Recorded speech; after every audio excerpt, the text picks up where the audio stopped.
लिया कि बेलपत्री का वृक्ष पूर्ण तरह से सूख चुका है, ये किसी काम का नहीं है, थोड़े समय के बाद लोग इसे काट लेंगे, उसमें पत्ती नहीं आती, फल नहीं आता, पूरा सूख गया है, उसमें ना पत्ती है ना फल है, अड़भंगा है, बिल्कुल खाली।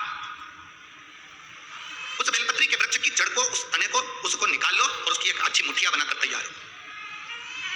उस मुठिया को तुम्हारा मन पड़े, जिस दिन तुम्हारे पास में चंदन घिसने का सिलबट्टा हो, उस पर घिसकर उस चंदन को एकत्रित कर एक प्रदोष, एक शिवरात्रि हर महीने आती है, प्रदोष हर महीने आती है, सोमवार की अष्टमी 2-2, 3-3 महीने में जरूर आती है। अगर आपने प्रदोष के दिन शंकर भगवान को बेलपत्री का चंदन लगाया है, शिवरात्रि के दिन आपने बेलपत्री का चंदन लगाया है, और यदि सोमवार की अष्टमी के दिन बेलपत्री का चंदन लगाया है, इन तीनों डब्बी को आप अलग अलग कर लीजिए। एक डब्बी रख लो आपके पास में कि मैंने सोमवार की अष्टमी के दिन बाबा को चंदन का लेपन करा है और बेलपत्री का चंदन लगाया। उस चंदन को निकालकर शिवलिंग में से निकालकर एक डब्बी में भरकर रख लीजिए, या तो कोई प्लेट में उसको सुखा लो, प्लेट में सुखा लो और प्लेट में सुखा लो उसको, और या तो गोली बनाकर उसकी गोली बनाकर रख लो। दूसरा, प्रदोष के दिन बाबा को जो तुमने बेलपत्री का चंदन लगाया, परंतु याद रखना हरे वृक्ष की डंडी को नहीं सुखाना है, सूखा हुआ वृक्ष।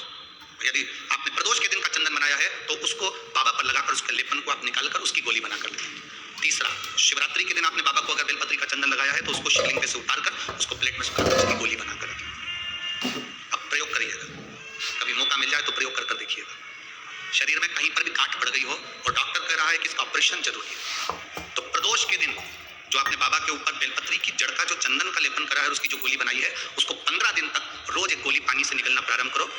कुंदकेश्वर महादेव का नाम लेकर उस गोली को खाना प्रारंभ करिए। आपको 15 दिन के बाद डॉक्टर से जांच कराने के लिए जाइए, गठान धीरे धीरे गलना प्रारंभ हो गई है, गांठ धीरे धीरे गल रही है, उसका फल मिलता है। प्रदोष वाली बेलपत्र का चंदन का जो गोली तुमने बनाई उसका फल तुम्हें मिलेगा।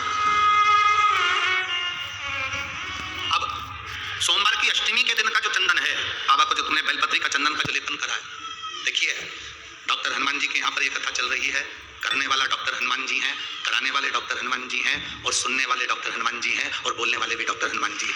कर लिया वो आपके।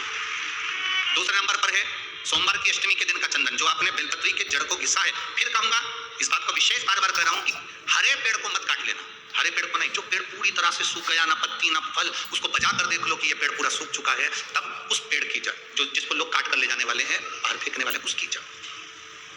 दूसरे नंबर पर है सोमवार की अष्टमी के दिन आपने जो बाबा को लेपन करा है, बेलपत्री की जड़ का चंदन बनाकर लेपन करा है, उसकी जो गोली है।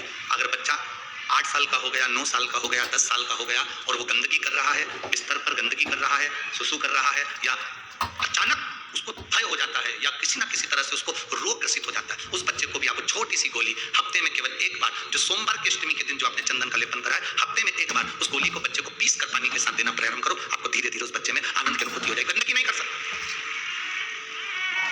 अब तीसरे नंबर पर है शिवरात्रि के दिन जो हमने बाबा को बेलपत्री के चंदन का लेपन करा।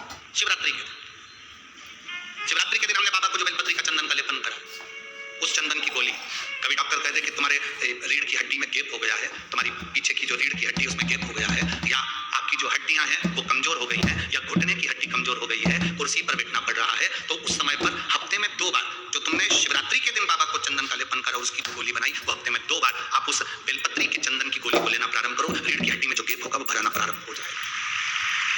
शिव तत्व है। हमने गोली का क्यों बोला? हम बोल रहे थे कि चंदन को तुम ऐसे चाट लो, पर गोली इसलिए कुछ सूख जाएगी तो वो आपके काम में आराम से आ सकती है।